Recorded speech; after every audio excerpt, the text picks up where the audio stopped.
Hello बच्चों, let's read the question. Question says the electric potential at a point X Y Z is given by v equals to minus X square Y minus X Z cube plus 4.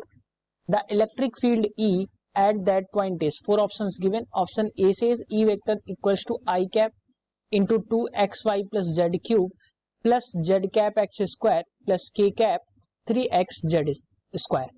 B option says बच्चों E vector equals to I cap into 2xy plus j cap into x square plus y square plus k cap into 3xz minus y square.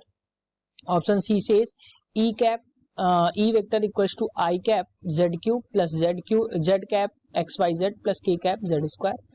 And option D says E vector equals to I cap into 2xy minus z cube plus z cap j cap xy square plus k cap 3z square x.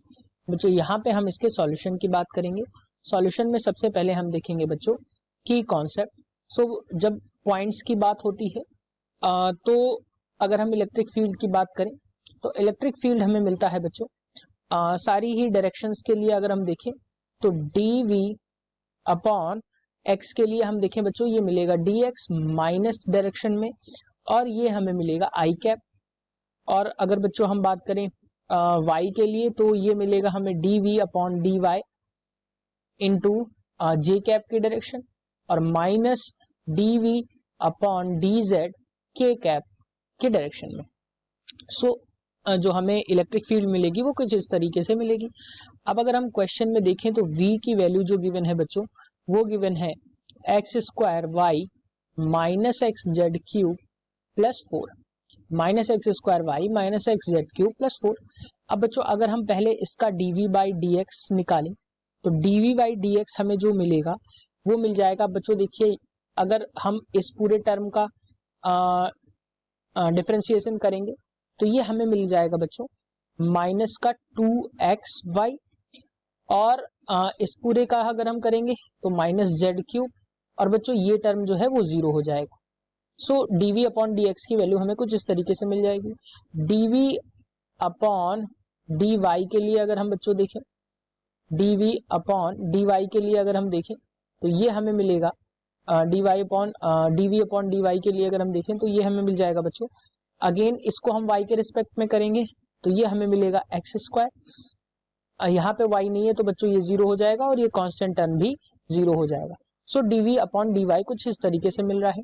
और अगर हम finally बच्चों next slide में इसको देखते हैं. जो अगर हम dv अपॉन dz के लिए देखें तो ये हमें मिल जाएगा बच्चों dz के लिए जब हम देखेंगे तो ये वाला टर्म बच्चों जीरो हो जाएगा. यहाँ पे हमें मिलेगा तो नेक्स्ट स्लाइड में इसको हम लिख देते हैं. तो dz के लिए जो हमें मिलेगा माइनस 3xz स्क्वायर मिलेगा और बाकी सारे टर्म्स जीरो हो जाएंगे.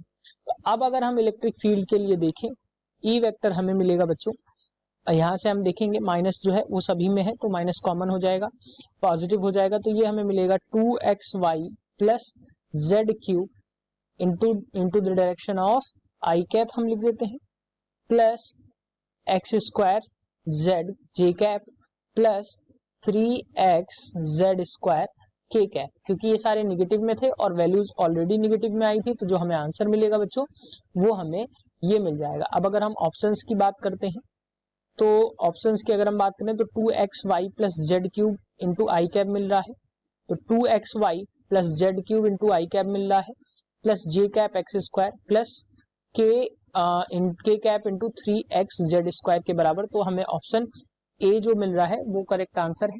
Hope you understood it well. Best of luck.